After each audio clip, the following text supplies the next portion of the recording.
ज्ञापन देने आए हैं और हम अंतिम चरण में 22 फरवरी को लाखों लोगों के साथ नागपुर आरएसएस का घेराव किया जाएगा।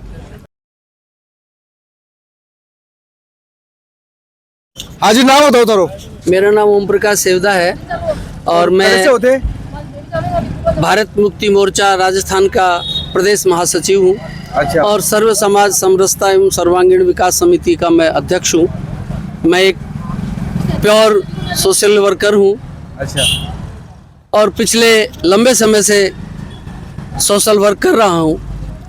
मैं आपको बताना चाहता हूँ कि पिछले दिसंबर में 26 दिसंबर से 30 दिसंबर तक कटक उड़ीसा में बामसेफ और भारत मुक्ति मोर्चा का राष्ट्रीय अधिवेशन होने वाला था, जिसकी 14 प्रकार की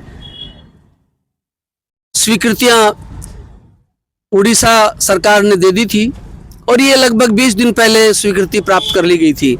आज जो प्रदर्शन सारे प्रेजेंट है वो क्या झुंझुनू में हमारा प्रदर्शन का उद्देश्य ये है कि उसी उड़ीसा में जो कार्यक्रम को रद्द किया गया उड़ीसा सरकार द्वारा, उसके खिलाफ हमने मान्यवर वामन मेश्राम साहब के नेतृत्व में ये 4 चरणबद्ध में आंदोलन का आगाज किया है।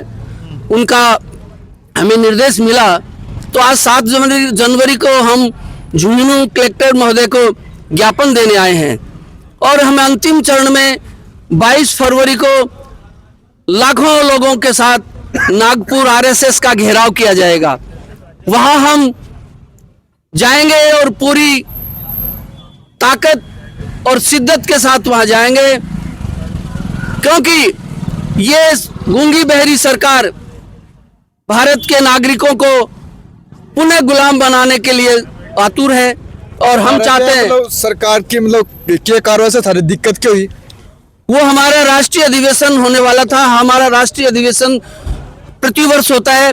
ये हमारा कटक में 42वां राष्ट्रीय अधिवेशन था, जहां हम संविधान के मानने वाले लोग पूरे साल में हमारे संगठन ने क्या किया उसका हम लेखा जोखा रखते हैं और हमारे आचार विचार आपस में एक दूसरे को शेयर करते हैं और हम आगे की रणनीति तैयार करते हैं। राष्ट्रीय अधिवेशन में आगे रणनीति क्या रणनीति मतलब हमारे समाज और हमारे देश में जो इस प्रकार का माहौल खराब किया जा रहा है, हमारे संविधान को कमजोर किया जा रहा है और हमारे SC ST OBC और माइनॉरिटी के लोगों के साथ जो भेदभाव किया जाता है, मॉब लिंचिंग की जाती है और OBC की जाति आधारित जनगणना हम कराना चाहते हैं, EVM को बैन कराना चाहते हैं और आज हमारी बेटियां इतनी दुखी हैं, ये इस देश में संविधान रहते हुए सुरक्षित नहीं है। इसलिए हमारा संगठन बामसेफ, भारत मुक्ति मोर्चा और अन्य हमारे ऑपोजिट विंग्स हैं, जो लगभग 80-90 के करीब हमारे अन्य संगठन हैं बामसेफ के, वो सारे मिलकर के और एक छत के नीचे हमारा 5 दिवस का राष्ट्रीय अधिवेशन होता है। उस राष्ट्रीय अधिवेशन को वहाँ की सरकार ने, उड़ीसा की सरकार ने बिना कोई कारण दिए उसको रोक दिया है। इसलिए हम चाहते हैं कि ये भारत की डेमोक्रेसी बची रहे, ये भारत का संविधान बचा रहे और ये लोग चाहते हैं कि संविधान को नेस्तनाबूद करना चाहते हैं। हम हरगिज भी भारतीय संविधान को समाप्त नहीं होने देंगे।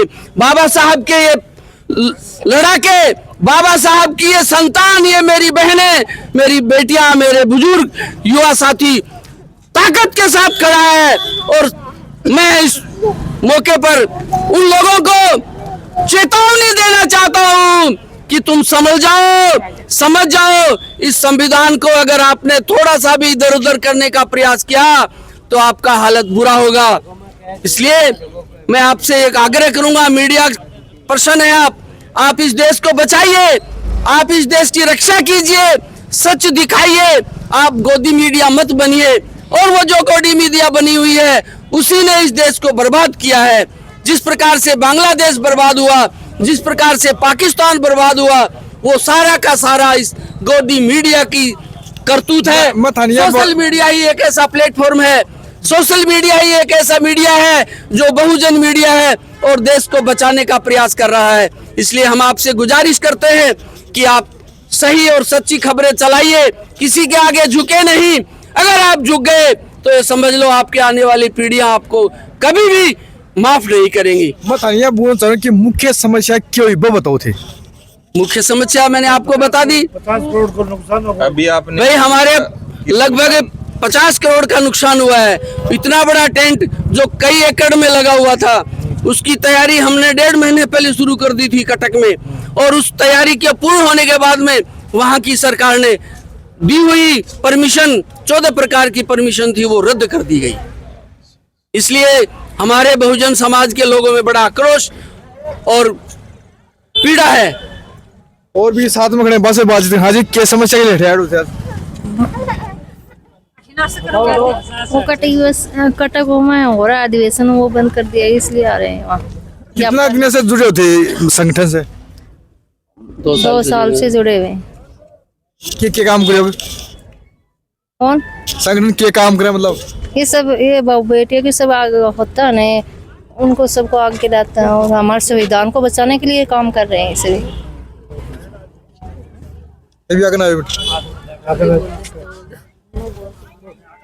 तो भाई देश को लगभग सबसे हम बातचीत करना प्रयास करें। जी बताओ। जय मुन्ना जी। सर आप बताओ क्या समझ आई?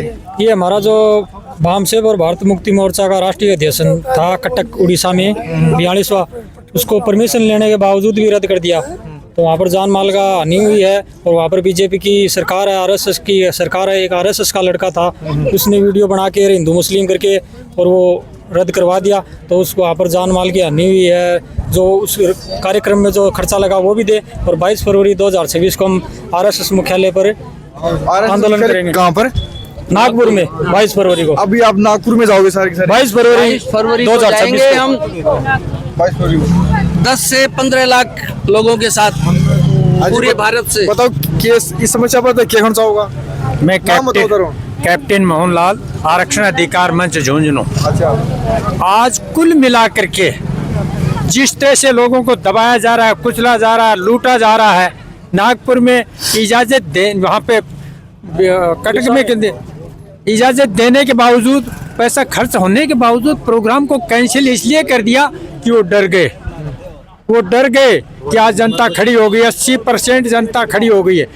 आज नाम मात्र की, जैसा आपको पता, आप खुद दे रहे हैं, मीडिया वाला खुद रोजाना दे रहा है कि आज देश के अंदर पूरी तरह से तानाशाही सही है।